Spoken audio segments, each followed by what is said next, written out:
Okay, can everybody see this? Give me a little thumbs up if you can. Perfect.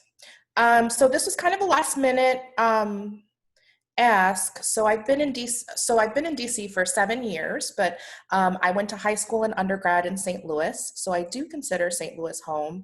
And I am here in St. Louis for almost 3 weeks and just wanted to get plugged into some of the amazing efforts that have been going on across the city. As some of you mentioned, my mom got plugged into mutual aid a few months ago when the pandemic hit, and been really thrilled about the stuff she's been doing, and wanted to share some of the stuff we've been doing here in DC. So just an overview, the official DC Mutual Aid Network launched the third week of March. So just for some background and context, the stay-at-home order was put into effect March 16th, and the first meeting for the DC Mutual Aid Network occurred the following Sunday on March 22nd, and I officially joined as a volunteer on March 26th. So in just the span of 3.5 months, we've really created a broad coalition of different ward networks. And I'm going to show you a little bit about the stuff we've been doing in my ward, and my ward is Ward 6. So if everyone can see, this is a map of DC. From one side, from Ward 3 to the other side, to Ward 7, we're looking at about 12 miles. And then total square miles is about 68.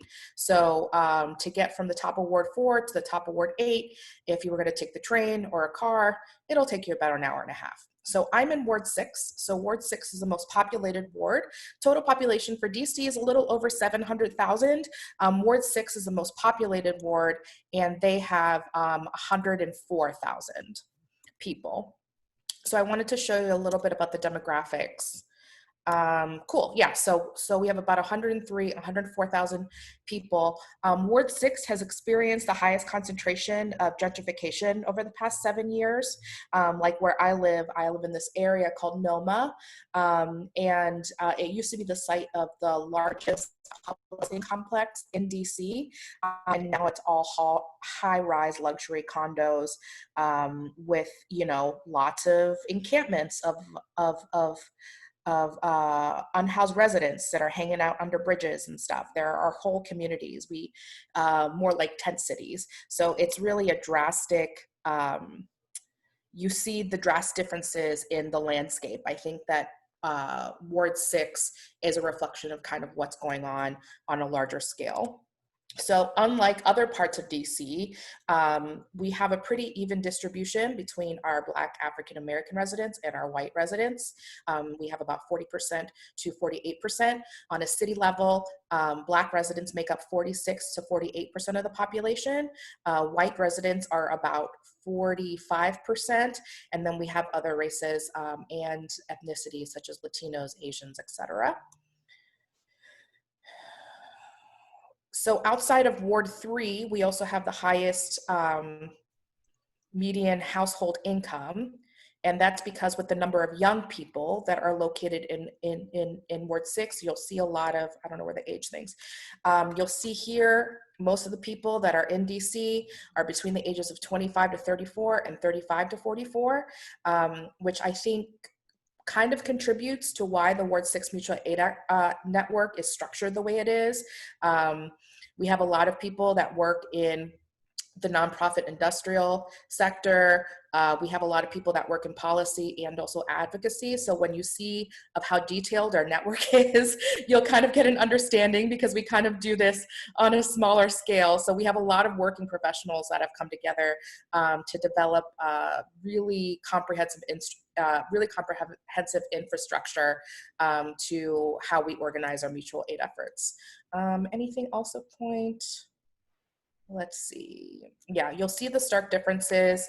Like, for example, the median household income for white residents just in Ward 6 is $150,000. You'll see that a high contract with Black African Americans, the average income is $50,000. Let's just choose another ward real quick to kind of give you a sense of what I mean. about the stark differences. We're going to choose Ward 7 and 8, which is the wards with the highest percentage of poverty per household. So you see this kind of is a reflection. We have 92% that identifies Black, African American, small Latino population. We see a lot more of an older population, and then we see the median income is $34,000 per year. And then we have the highest concentration of families that fall below the poverty line are in wards 5, 7, and 8, and that is 30% respectively to families with poverty or families that fall below the poverty line that are with children. So let's go back to the map.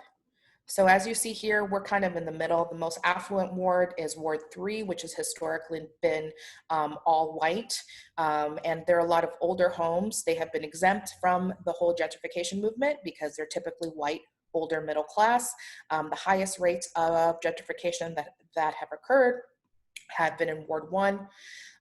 Which is predominantly Hispanic, Ward 4, and then it's slowly filtering to our lowest income wards, which are Wards 5, 7, and 8. So we're kind of in the middle there. Okay.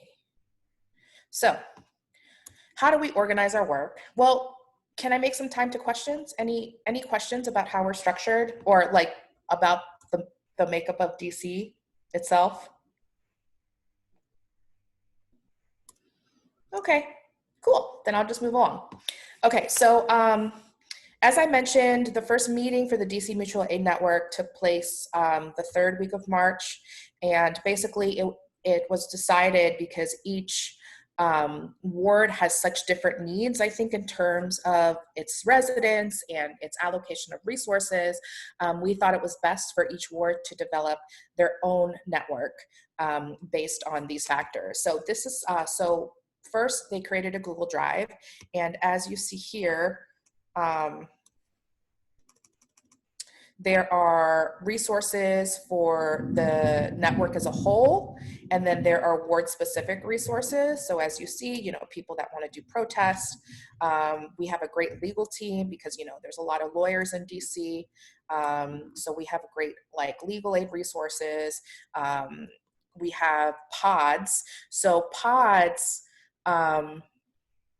we have two kind of separate definitions for them, even though we both call them pods. So we have our block pods, which are basically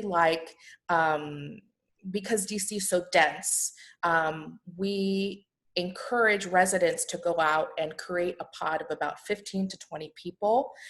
They could be located in your neighborhood. They could be located in your apartment building. So for example, I have a pod for my own apartment building. There are about 1,200 people that live in my building, but I have a group of about 25 people that we have a group chat, and really the ultimate purpose is a way to build community. So when we first developed these kind of neighborhood pods, they were a way of sharing information, of sharing needs. So for example, towards the beginning, we had a few people that were immunocompromised, so I went and I got prescriptions for them. If there are some elderly residents that we need to go get some groceries for. So it's just a way for us to be in constant communication. And then there are larger pods that are part of each ward's network that we basically use as storage locations for supplies that our residents are in need of. So I can talk a little bit more about that. So let's go to the Ward 6 Mutual Aid folder.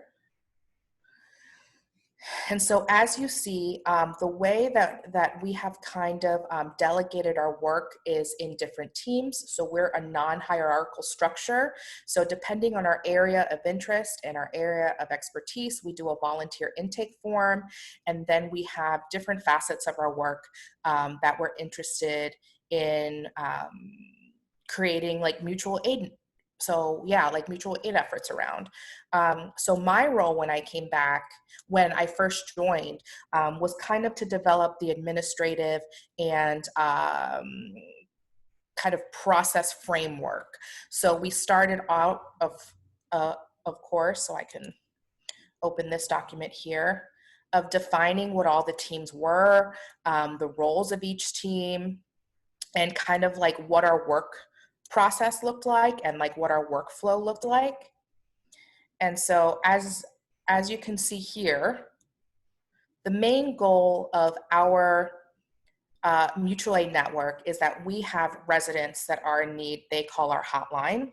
We capture their information and we put them in a database that then goes to the rest of our volunteers, such as our pod captains. So they manage all of the inventory at a pod, to our shoppers. So the shoppers basically shop for materials that are missing at each pod, and then to our delivery team. So the delivery team goes to each pod, they pick up inventory, and then they deliver it to the different residents in need.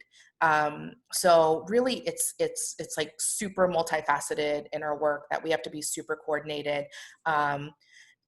because that helps us be more effective, right? So like we're not just running around going like back and forth.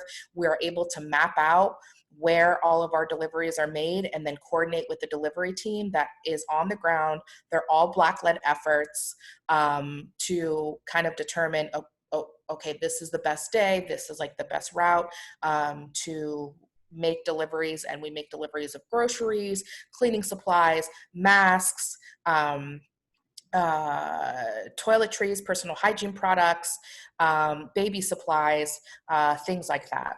And so this is kind of what I helped build for the first 3 months, and we've been able to really get it off the ground, that we're now able to focus on other efforts. So right now, some of our biggest efforts have kind of moved on from the delivery of supplies, and now we're focusing more on on our policy advocacy work, our policy work, and our public health campaign. And then because of the fall, we're pretty sure kids are still going to be in like distance learning. We're getting ready to ramp up for our tutoring program. And so that's kind of our 3 big things now that we have our hotline and our supply delivery program down. So I don't want to take up too much time just talking. I would love to make room for questions or ways to expand. And this is like where we use to capture all the information. So we use Airtable to coordinate all of our efforts. Hey, Patrilie, I have a quick question. Yeah. When you say that people call the hotline, is that a hotline for all of DC or just for? No. Yeah, that's a great question. Thank you. So, there's something on the chat. Let me see. So we actually have hotlines for every single ward in DC. So every single ward, Ward 7 and 8 are both, so like they're both combined. So basically what we did is that we have a Google number for each ward and we coordinate with each other. So like, let's say we have somebody that calls us and we ask for their address and we put in their address and they live in Ward 4, we text Ward 4 and then we refer them to the Ward 4 hotline.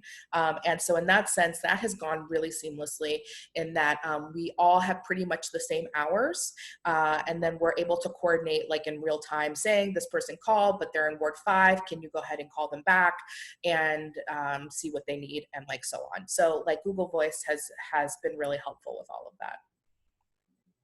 When you say you all have same hours, what does that look like? Like so we run about 6 to 7 days a week, and we run our hotline from 10 to 7, and it's all volunteer run. And we work 2-hour shifts, and we're expected to take anywhere from 1 to 2 shifts a week.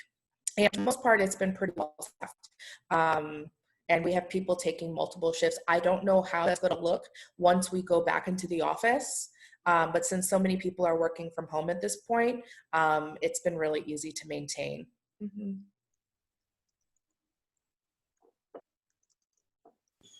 So is the Airtable database that you were talking about, is that also ward specific? Like that's what you're using for your ward? Correct.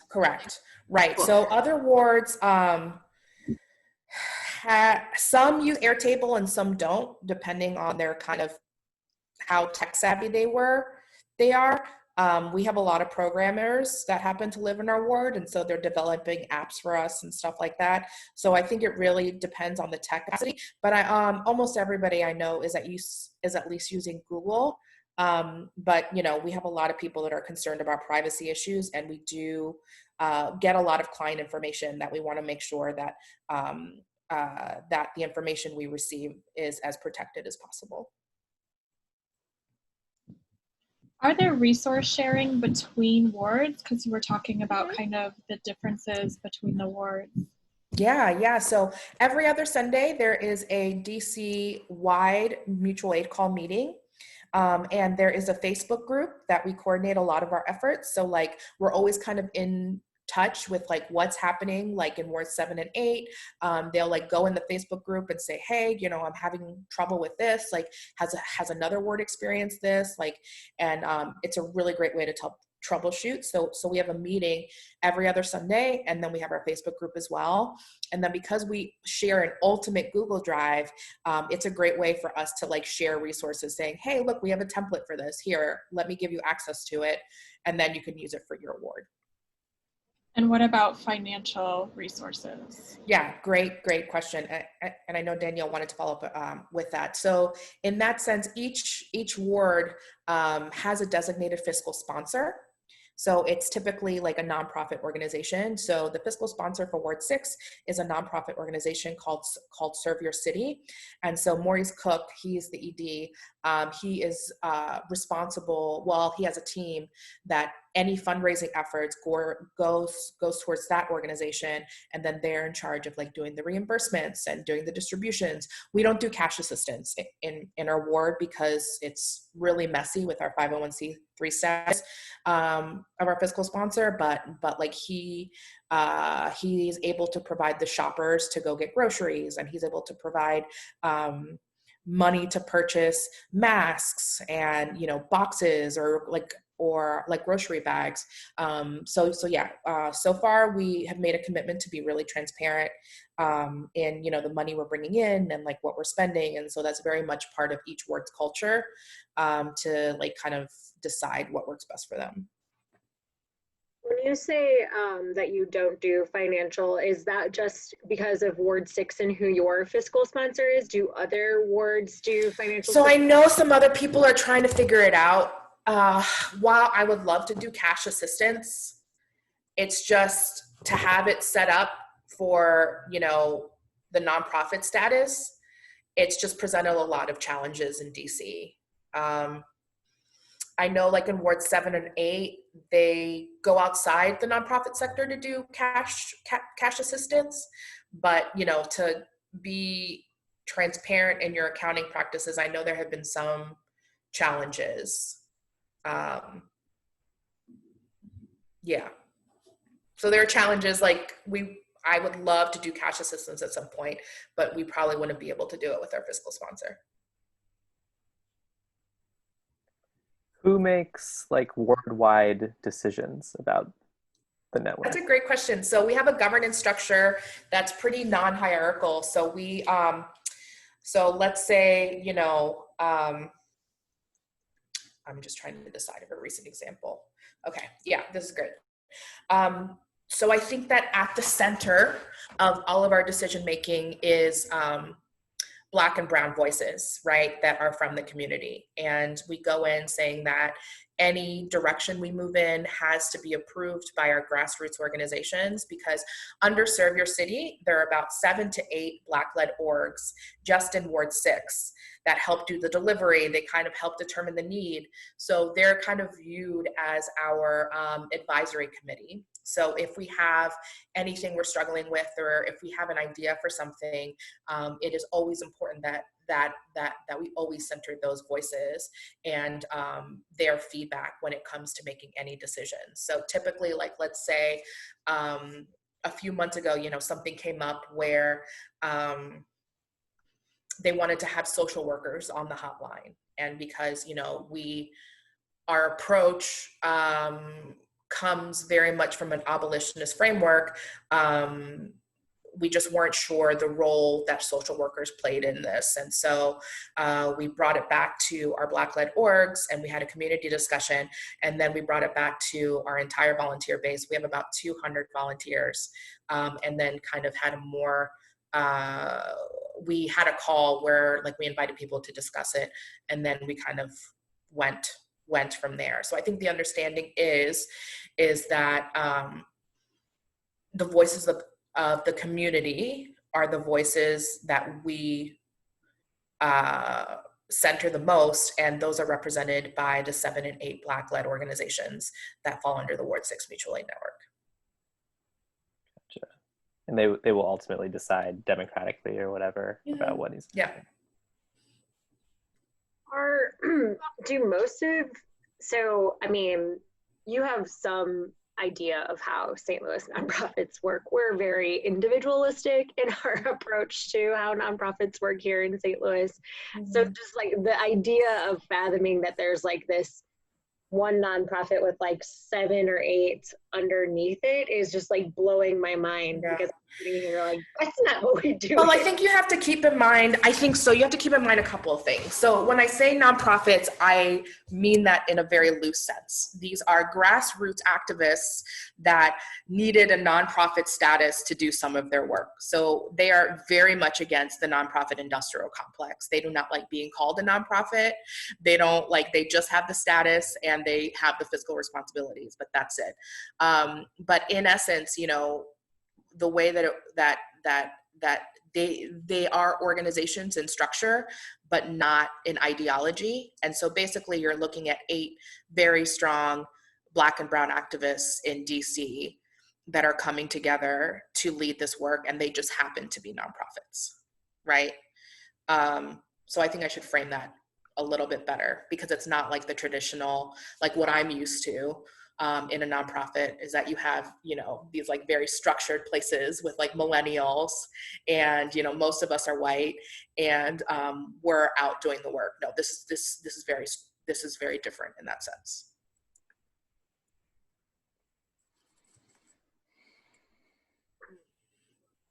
So when you talk about resources and getting resources,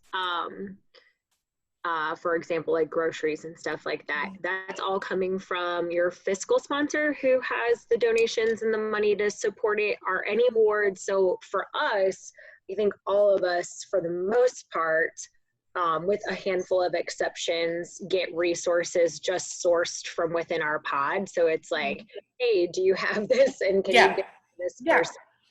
Yes, we still use that model too. So we have a lot of donations. We get a lot of donations. And, you know, people are like, hey, we need clothes. Like, so we use Signal Chat as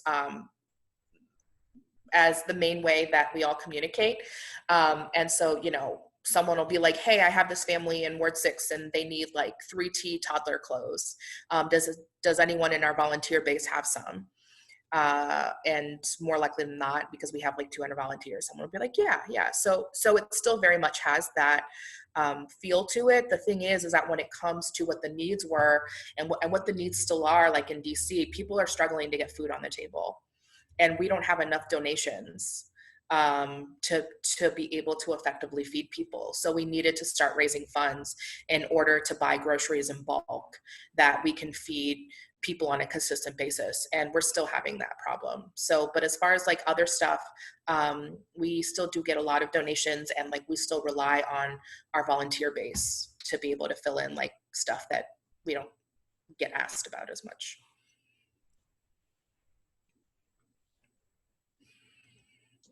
So if there is somebody that wants to support the work that you do financially, you direct them to the NGO. And do they like earmark those funds and ask, are they specifically for mutual aid or not? Correct.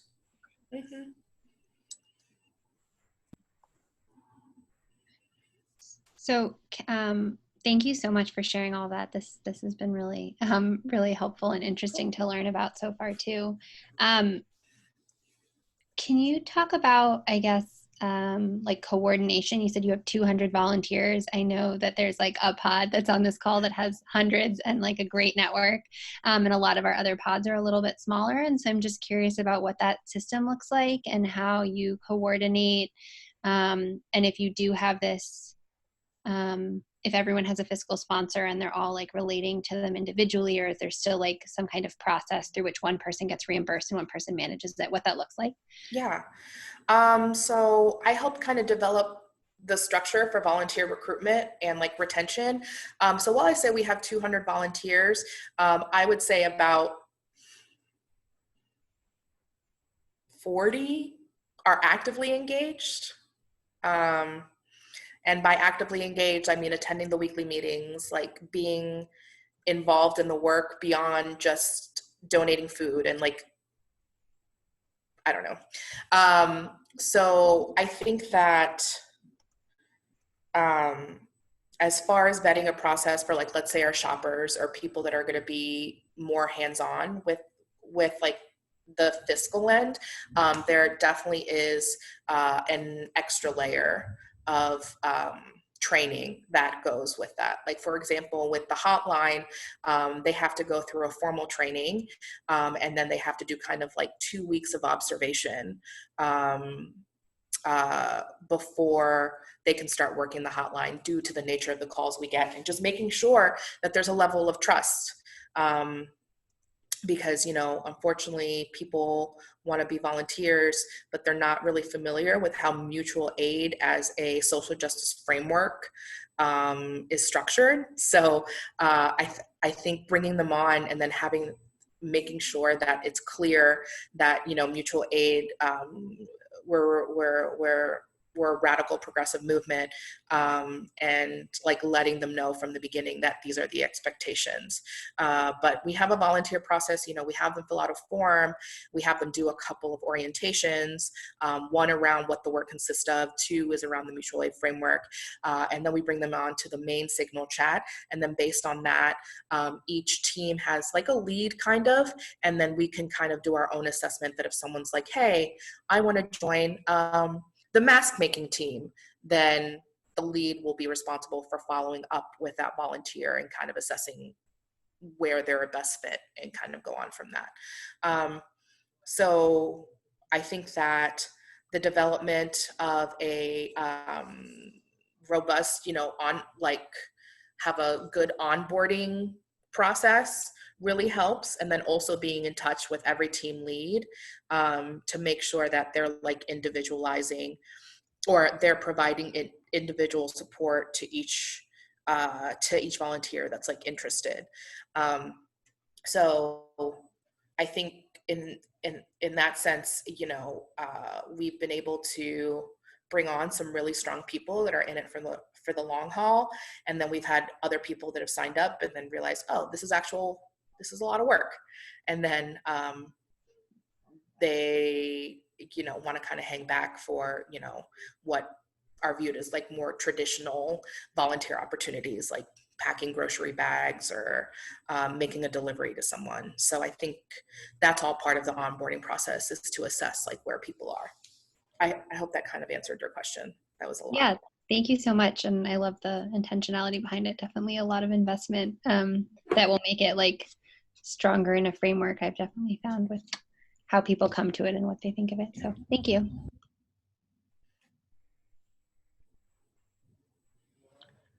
How do you think about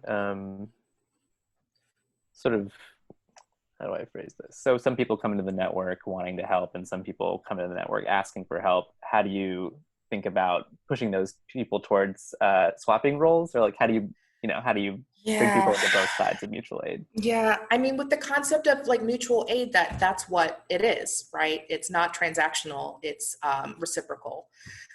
We do have some people like that, and we definitely position ourselves to, you know, move in that direction. But I think the reality is with mutual aid is that when you're living in a community that is where the disparities are so stark, like in Ward 6, you know, it's really hard to disrupt that dynamic of like the haves and the have-nots, like working together rather than, you know, like this savior complex, kind of like doing charity work to the rest of the community. I don't know if I have a great answer for you. It's something that we're really intentional about when we bring on. We're like, this is not charity. This is not, but I think it's going to take a lot of community building and more trust, I think, with the gentrifiers and the people that are native to DC, right, to be able to work out. So it's still a struggle on our end, I guess, in short. I appreciate that. Us too. Yeah. I think that's good to hear. Yeah. That it's not just St. Louis. Yeah, I think, you know, like when like two things are like here, I think we have to bring them together before we start looking at like a more of a reciprocal relationship, because it's really difficult. Like it's really difficult. But I think that this is the start of it, right? These are the starts of the conversations to shift the mindset of what we're already doing to one that's more communities helping each other. I'm curious what you decided with the whole social work thing. I just had a hotline call come through and assigned to our pod that in my head, I'm like, this, like a social worker needs to handle this, because like just in the paragraph alone, I had reference to a car accident or a burglary, a abusive partner, lack of ability to pay bills. And I was just like, I don't even know where to start here. And so like in my head, I'm like, I don't even know how to begin to make this call and have a conversation with this person, because I know I'm 100% not equipped to handle two of those three situations. Mm-hmm. And so I was just curious what you all kind of settled on with that. And what happens when you do, I know you have training for the hotlines, but like the reality is this person still reached out and somebody needs to follow up, and that person is been tasked as me as the West County pod person. So this is for you and for everybody else to kind of answer, because I was just like, I don't know what to do with this.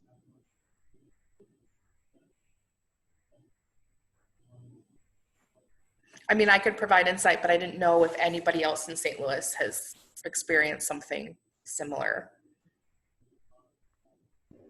Patrilie, I'd love to hear what you have to say about this. I was gonna say that this is like, as a person that does the hotline a lot, this is a confusing thing for me. Like some pods I know, like, okay, this person doesn't isn't probably trying to talk to this caller about X. Like they don't really have resources for that, but they'll get them food. And then other I wonder, I like that folks in the area are talking to folks who call a hotline, and then also I want it to be like bumped to other people that might know more. Like there's a lot of like housing stuff going on, and there's like a couple people that I mean, I guess this is maybe directing it at that particular person, Danielle, but like if you wanted to like call in more help, I can think of a couple people, like you could kind of bump it back to me and call in more help. There are a couple people on the hotline who are like pretty good at doing that stuff. Yeah. And housed. Yeah, things like that. Like is there a way to like that pod folks could know, like pod leaders could know like that, like who to bump it back to or who to ask for help to? That might be helpful. Yeah. There's something about this idea of like getting, being assigned a person and to be like, I can't help this person, kind of pushing it back that I don't know, it feels weird to me to just be like, oh, bump you back. Hopefully somebody can help you. We did have somebody come into the West County pod a couple weeks ago who does have a social work background, and so my approach was going to be to reach out to this person and be like, hey, how do you feel about taking this call? reaching out to this person and kind of finding out needs a little bit more in depth and trying to keep it within pod rather than like pushing it back out. But like I 100% probably wouldn't have had that ability to do that. And so I guess trying to feel out like not wanting to be the pod that's just constantly like, oh, that's nice here, please take it back, because then it kind of defeats the whole purpose of us spreading out the work and not relying on like just one person or group to be doing it. Yeah, I think oh, sorry, go ahead. No. I think this is a really important conversation, and I think that this is something, because I've done a lot of training to hotliners around these very similar issues, and I think it warrants a larger discussion to unpack a few things. But I just wanted, like, regarding our situation with the social workers, was that a lot of social workers are also mandatory reporters. And we were trying to diminish any interaction with police that we could, out of respect for our callers and the people we serve. And so the decision was to not have social workers. It's fine if you had a social work background, but if you were if you were an active mandatory reporter, we decided that the hotline was not the best place for you, because this goes against our kind of abolitionist stance, where we want community solutions and not those directed by police state. So that is where we went in that direction. As far as, you know, facing callers that have multiple needs that you are not able to meet, I think there's a lot of unpacking to do there and what that means. And I think it's important to keep it in mind that these problems existed way before we all started the hotline. The results of the reason that these situations exist, where people are facing like intersecting like forms of violence, is because of the gaps in the system, and we had to step in and try to mitigate, and we can't be all things to all people. So I think it's about taking a step back from what the purpose of the mutual aid group is, and then think about ways not necessarily to just be a point for all things, for all people, but to really build that sense of community where you're actively working with other entities and other partners on like filling in those gaps, more on a systemic level. So that's why we've started doing a lot more advocacy. That's why we started doing a lot more policy work, because we only like, and we state it on our hotline, if you call, we will be able to take your information. Let's say you don't have housing. Let's say you need help paying bills, but we are only able to provide, we can only guarantee these things: food, toiletries, masks, hand sanitizer, right? And so we take this information and we kind of think as part of larger community, oh, okay, these are things we're hearing over and over and over again. Like, how can we work together as community to help? Sarah, did you have something you were going to add? Yeah, I could add one more thing, which is just, I think for the hotline, one of the things that we talked about was, like most of the hotline folks are also active in some other way in their pods. Some folks aren't, because it's a way for folks to plug in who aren't going out of their houses much, but mostly people are. And so then there are some of those folks who might be in might be in each of the pods, like might be in West County, but have like a willingness to like go through resources with folks, and just be like clear about like, yeah, like kind of like what Patrilie was saying, like we, like I know that we can get you this stuff. Otherwise, like, do you want to look at some resources with me? And they're like, I in the past haven't felt super equipped to do that. Or like I actually work on the Illinois side, so I feel like a lot of my, like have worked on the Illinois side. So I feel like my like stuff in St. Louis, my connections in St. Louis weren't as strong, like knowing like where to send, you know, where to be like, do this, call these people, which is stronger now just from talking to people. But I don't think that has to be you, but that I would imagine there's probably some folks that are in your area that might be interested in doing that if you feel like that's something you can do. Otherwise, you know, yeah, It's there too. It's a tough space to navigate because the other thing I mentioned to Patrilie is like 90% of the people who have been assigned to the West County pod are Spanish speaking, and we are fortunate that we have a person in the pod who has been able to take the lead on those calls, but it really makes for, from like an organizing perspective, a lot more difficult because we have one person within our pod who can be like the translator. And so then it's like, well, how do we move people from the ask to the volunteer part when already we have limited resources in providing that connection, and then like what does that look like and how do we move into that? So I think it just all comes with navigating this space, and you know, as we had kind of talked about how to get from the requests to the offers more balanced, and how do you bridge that even more when there are so many barriers that exist and obstacles that exist in life, in society. Yeah. So, but yeah, so thanks. That helps. I would be happy to come back and definitely do some more talking around hotline stuff. Like that was like what I helped establish for our network, for our wards network. And so I would be happy to continue sharing the experience, Sarah and Danielle. So feel free to reach out and we can coordinate a call or something and talk about that more for sure. Cool.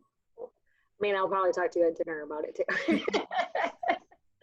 I was going to ask you at dinner, but I figured it was a good question for everybody too. I also really quick want to say Patrilie, Jake is the pod leader of Tower Grove South, which is where you're kind of hanging out for the next couple of weeks. So I know that I had mentioned I would introduce you to. So yeah, there's that introduction. I love it. Thanks. I lived off of Jameson for like 7 years while I was here, and now I'm off of like Hampton, Southampton. This is my neighborhood. I love it. Can I ask one more question? Just wondering if in your network you've structured anything around relationship building, just like on the level of individuals, if anything has taken shape around that.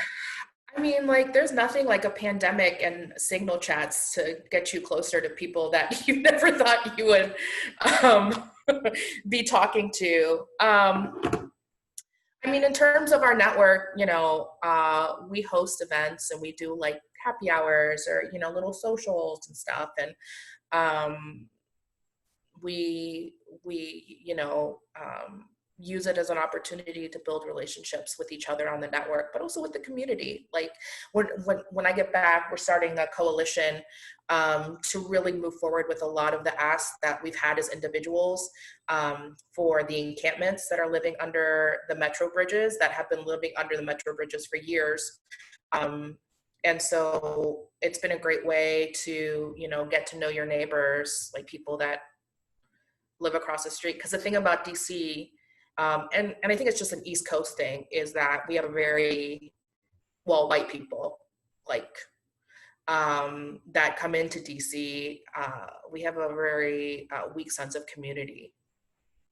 And so I think that these mutual aid efforts have really like brought a lot of people more close with their neighbors, even if they can't see them in person. So I think it's just the circumstances and, you know, what we're facing as a country that has fostered those relationships that I don't think would otherwise happen if things were like normal. Cool. Are there any last questions or comments? This has been really helpful. It's good. So I'm glad interesting. because I went over time. I know it was only half an hour, but if you had questions, I wanted to be here. Yeah, and this kind of goes into pod meeting agenda items anyways. So this is, I think it's helpful for everybody to hear how other groups are doing it and what works and what's challenging. And this is really great. I do want to. I could put in my email info too, if you have any other questions or want to reach out. And I also want to uplift Patrilie kind of has her own, I don't even know how to describe it. Platform, I guess you can say. Platform, yeah. Community. Yeah, so if you are interested in following Patrilie, the platform that Patrilie utilizes is the Body Lib Advocate, very focused on body liberation, intersectionality in the Latinx, FET, queer, and femme community. And so if that is a topic of interest to you, I suggest kind of checking out that platform. I know I have learned so much and it's not a platform meant for me by any means, but I have learned so much from it. So yeah, if you are interested in kind of some of the work that Patrilie does outside of mutual aid and professional, but more personal and professional kind of mixing together, check out Embody Lib, the website, and then also Instagram and Facebook. And I don't know if you're on the Twitter. So like my max is like 2 social media platforms, and then it just starts getting messy. Okay, so yeah, I've spent most of my time on your Instagram, so but yeah, so I just want to uplift that as well.